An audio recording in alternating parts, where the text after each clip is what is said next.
Hi guys! For today's video, tuturuan ko kayo guys kung paano nga ba tayo makakatipid sa mga data natin. So especially na to guys sa mga walang wifi dyan and lagi lang tayo naglo-load. So para makatipid tayo sa mga data natin, hindi agad siya maubos. Ayan, ganito lang yung gawin nyo guys. Sobrang dali lang. Makakatulong din to sa atin guys. So first, punta ka lang sa settings.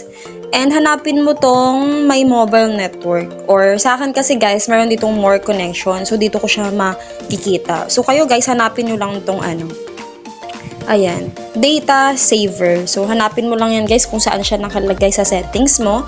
Ayan, i-click mo lang yan. Tapos as you can see, naka-off siya. So kung naka-off din sa inyo, ayan, i-click mo lang yan. Kasi sabi dito, unrestricted data usage. So 3 apps allowed to use unrestricted mobile data when data saver is on. So, pag in-open kasi natin to guys, ayan, hindi niya i-allow yung iba pang mga data sa cellphone natin para mag-run siya or kumakain siya ng mga data. Ayan, so ganun lang guys. Try mo na rin i-open yan para makatipid tayo sa mga data natin pero hindi agad siya maubos. So, ayan lang guys.